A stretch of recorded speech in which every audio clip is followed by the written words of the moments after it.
जय श्री कृष्णा मित्रों, राधे राधे। आज की कहानी में सुनेंगे महाभारत कथा। भीम ने कैसे किया दुशासन का वध, क्यों मारने के बाद उसका लहू पीने लगे। महाभारत में दुशासन वध की कहानी। भीम ने दुशासन का सीना फाड़ उसके रक्त से धोए द्रौपदी के केस। आखिर क्यों दुशासन को इतनी दर्दनाक मौत मिली, आइए जानते हैं पूरी कहानी को।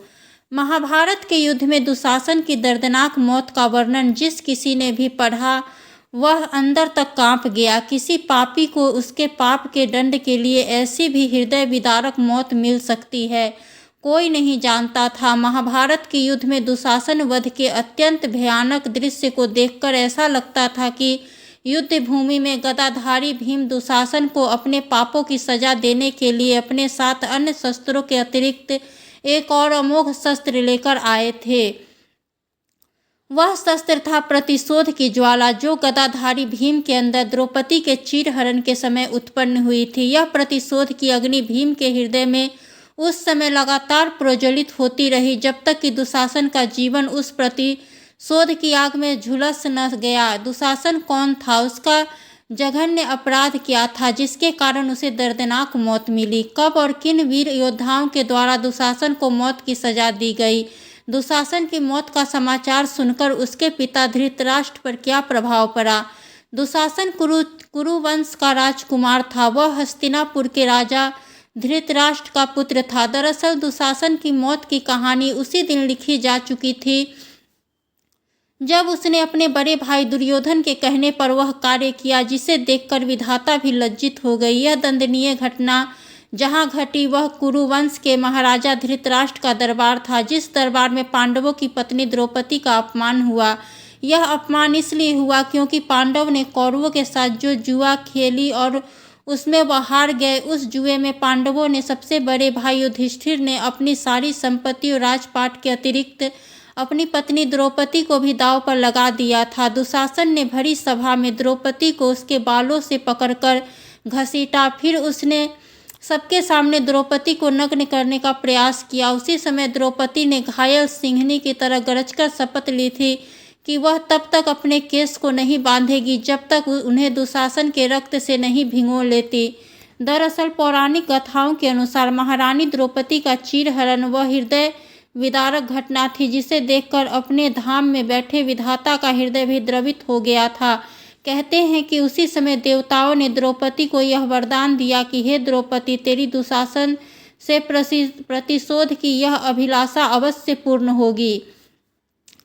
कौरवों और पांडवों के बीच कुरुक्षेत्र की रणभूमि में चलने वाला महाभारत का युद्ध 18 दिन चला, जिसमें कौरव पक्ष के महारथी एक के बाद एक मारे गए और अंत में पांडव पक्ष विजय हुई। लेकिन महाभारत की युद्ध भूमि में अन्य योद्धाओं के बीच हुई युद्ध की तरह ही दुशासन और गदाधारी भीम के बीच हुए घमासान युद्ध को भी इतिहास प्रसिद्ध बताया जाता है।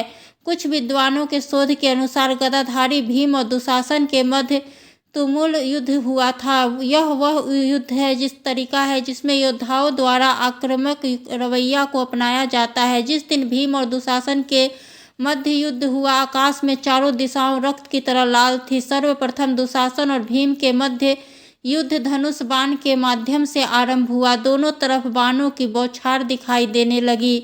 लड़ते लड़ते दुशासन ने अपने एक बाण से भीम का धनुष काट डाला। इसके बाद भीम ने अपने दिव्य प्रभाव से पुनः पहले से अधिक शक्तिशाली धनुष प्राप्त कर लिया। कहते हैं कि यह धनुष वज्र के समान कठोर था।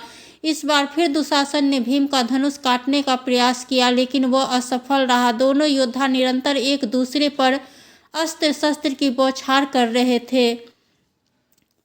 दुशासन बार बार गदाधारी भीम पर हावी होना चाहता था, लेकिन असफल रहता था। पांडवों की पत्नी द्रौपदी भी अपने विमान में आकाश मार्ग से आकर अंतरिक्ष से दुशासन और भीम के बीच हो रहे युद्ध को देख रही थी। साथ ही भगवान कृष्ण ने प्रार्थना कर रही थी कि हे भगवान, शीघ्र से शीघ्र पापी दुशासन को उसके पापों का दंड मिले ताकि द्रौपदी के हृदय को शीतलता प्राप्त हो सके। युद्ध में गदाधारी भीम का पराक्रम और एक नारी का श्राप दोनों ही दुशासन को छीन बना रहा था। दुशासन जब भीम से युद्ध कर रहा था तो उसे एक बार तो ऐसा लगा कि जैसे भैंसे पर बैठकर मृत्यु के देवता यमराज आकर आकाश मार्ग से उसकी प्रतीक्षा कर रहे हैं। अपनी मौत सामने देखकर दुशासन बुरी तरह डर गया। दुशासन और भीम के मध्य धनुष बाण का युद्ध अधिक देर नहीं चल सका। भीम ने अपनी गदा से दुशासन का धनुष बाण तोड़ डाला। इसके बाद गदाधारी भीम ने दुशासन पर लगातार सैकड़ों गदाओं का तेज वेग के साथ प्रहार किया। दुशासन बुरी तरह घबरा गया, क्योंकि दुशासन को भीम के इस आक्रमण रवैये का अनुमान ही नहीं था। भीम के द्वारा दुशासन की तरफ फेंके गए गदाओं से वह बुरी तरह घायल हो गया। अब दुशासन अपने आप को बहुत निस्सहाय अनुभव कर रहा था। युद्ध भूमि में ऐसा लग रहा था कि मानो भीम नामक शक्तियों का पुंज दुशासन को प्राणहीन करने के लिए आमादा है।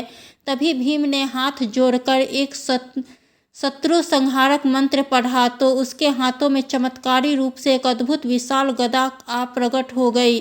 भीम ने गदा को हवा में घुमाकर तीव्र गति से दुशासन के मस्तक को निशाना बनाकर उस पर प्रहार किया।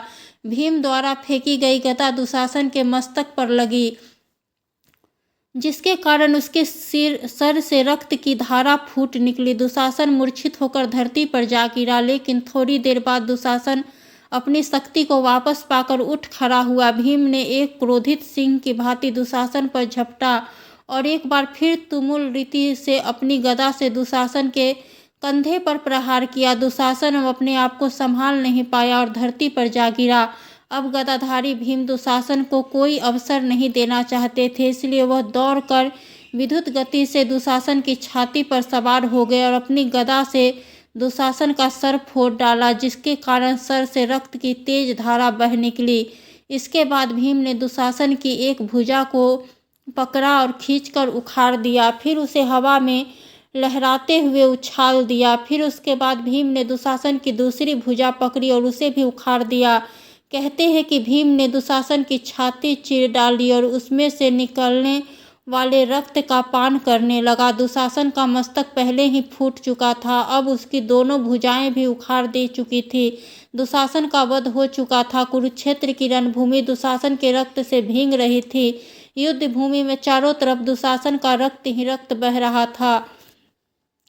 अब तक अंतरिक्ष में स्थित अपने विमान में बैठी युद्ध को देख रही महारानी द्रौपदी नीचे जमीन पर उतर आई और उन्होंने अपने हाथ की अंजुली में दुशासन के बह रहे रक्त को भरा और उससे अपने केसों को भिगो लिया। द्रौपदी के अपमान का प्रतिशोध पूरा हो चुका था। दुशासन को उसके पापों का दंड मिल चुका था। दुशासन वध का वृत्तांत जब राजा धृतराष्ट्र ने संजय से सुना, उसकी आंखों से अश्रु की धारा बह निकली। अगर आपको हमारी कथा कहानी पसंद आती है तो हमारे चैनल को सब्सक्राइब जरूर करें। धन्यवाद।